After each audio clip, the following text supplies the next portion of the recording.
Donc, on termine sur l'étape d'évaluation. Donc, je viens de dire que c'est-à-dire chaque nœud, on va évaluer le nœud de telle façon à avoir un minorant, ou bien, si c'est un problème de minimisation, donc on dit minorant, ou bien on dit borne inférieure, ou bien le lower bound, ou bien majorant en cas de maximisation, ou bien borne supérieure, ou bien upper bound. C'est des terminologies que vous trouvez dans les bibliographies dédiées à ces techniques de branch and bound. Donc, puisqu'on va trouver cette borne sup ou bien inf de la fonction objectif, donc dans le cas des minimums, qu'est-ce qu'on va faire?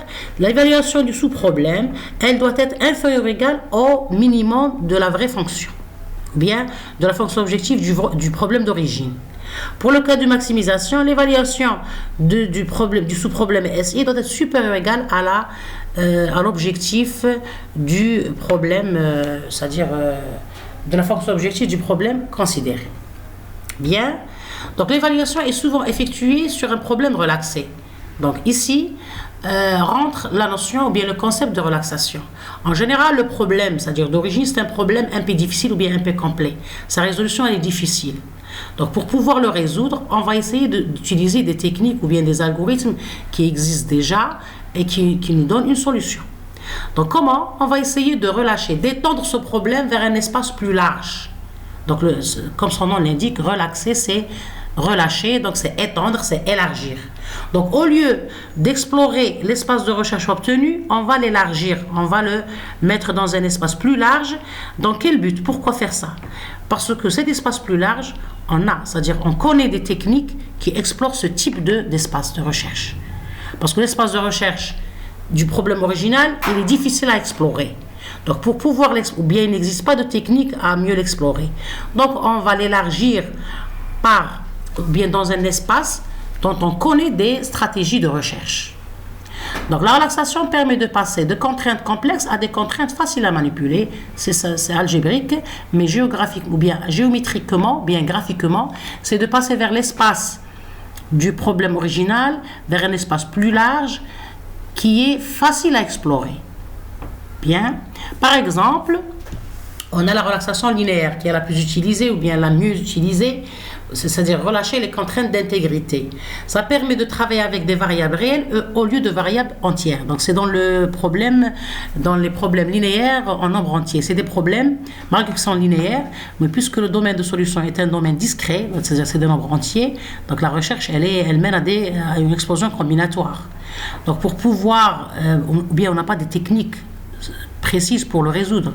Donc, on va l'élargir vers un espace continu, donc de l'espace discret vers un espace continu pour pouvoir explorer ou bien rechercher la solution.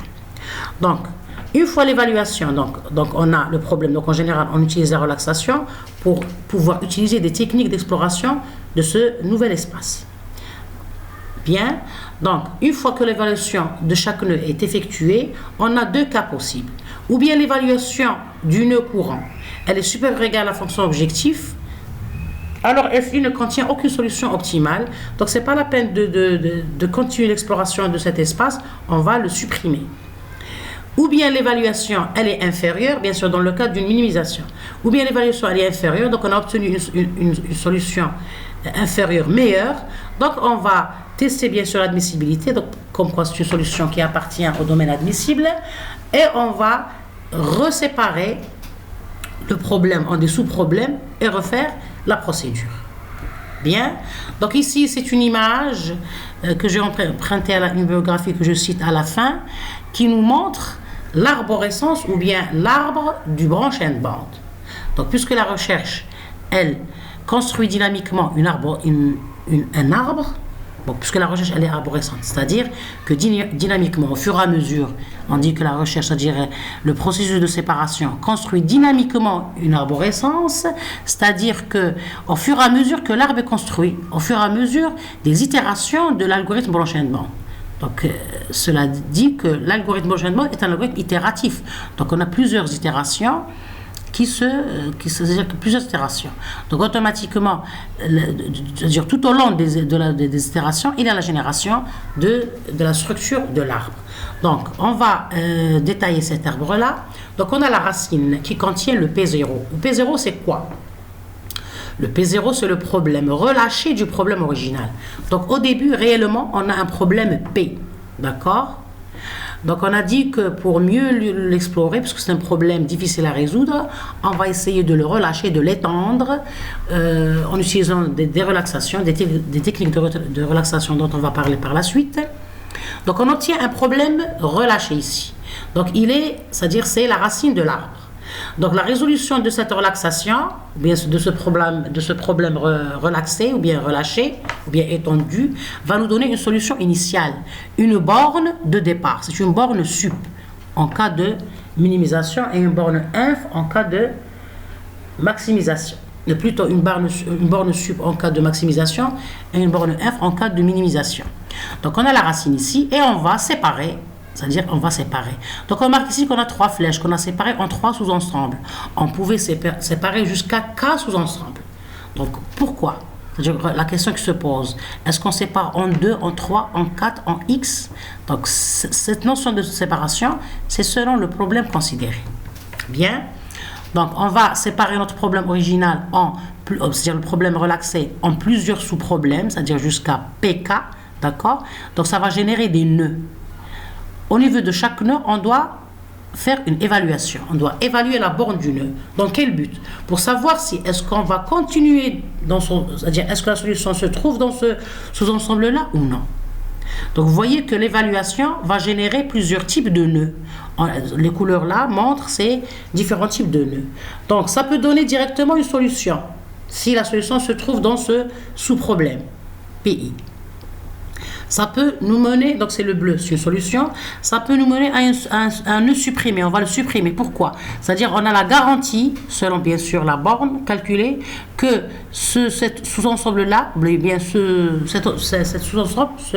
sous-ensemble ne contient pas la solution. Pardon pour le... Bien, ou bien, on a ici un nœud, le nœud vert, ici vert clair, c'est des nœuds actifs, c'est-à-dire on a des nœuds ici, on a séparé des nœuds et on va y revenir. Parce qu'ici, l'exploration de l'arbre, elle va être en profondeur, par exemple, dans ce cas-là. Donc, on va, c'est-à-dire, faire la recherche en profondeur et de gauche à droite. Donc, on va revenir à ces nœuds actifs. On ne va pas c'est-à-dire les oublier. Parce qu'on doit explorer tous les nœuds. On ne va pas laisser un sous-espace.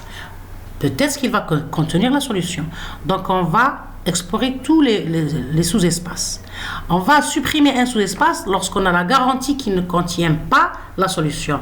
Cette garantie, elle vient comment? C'est en testant, c'est-à-dire la borne de ce nœud-là vis-à-vis de la meilleure borne trouvée. Si elle est inférieure en cas de minimisation, je le garde. Si elle est supérieure, je le supprime parce que je suis sûr qu'il ne trouve pas la solution. C'est-à-dire il ne peut pas minimiser l'objectif. Très bien. Et pour les nœuds en gris, c'est des nœuds déjà explorés. C'est-à-dire on a déjà fait le calcul, on ne va pas y revenir. Bien. Donc, cet arbre-là montre les différentes, c'est-à-dire étapes de l'algorithme d'une façon graphique. Maintenant, on va parler de la relaxation qui est très utilisée dans ces techniques-là et elle est importante. Donc, on appelle relaxation d'un problème d'optimisation 2 cas. Ou bien élargir l'ensemble des solutions et d'explorer un espace plus large, mais plus facile à optimiser. Par exemple, la relaxation continue, qui est utilisée beaucoup dans la PLNE, c'est la programmation linéaire en nombre entier, et en programmation quadratique. Donc, sur relaxation continue, c'est-à-dire on a un ensemble discret, c'est-à-dire c'est des points, et on va l'élargir ou bien le relâcher vers un espace continu. Bien. Ou bien on utilise la relaxation lagrangienne, c'est une relaxation qui concerne la fonction objectif. Donc on va remplacer la fonction objectif par une autre fonction ayant la même valeur optimale que celle-ci en injectant des multiplicateurs de Lagrange. Donc je vais détailler cette relaxation dans une autre vidéo parce qu'elle est différente de la relaxation continue sur le plan principe. Bien, dans cette vidéo, on va parler de la relaxation, on va utiliser la relaxation continue. Quelle relaxation? La relaxation linéaire. Parce que là, ce sont linéaires sur l'accession continue. La question qui se pose, pourquoi les continues? Parce que vous avez, si vous vous rappelez, dans un problème linéaire, le domaine ou bien les types de variables, c'est xi doit être supérieur ou égal à 0. Donc le fait de dire supérieur ou égal à 0, c'est-à-dire c'est un domaine ouvert, c'est de 0 vers plus l'infini. Donc c'est continu, c'est pas discret. Je n'ai pas dit que xi appartient à 1, 2, 3, 4,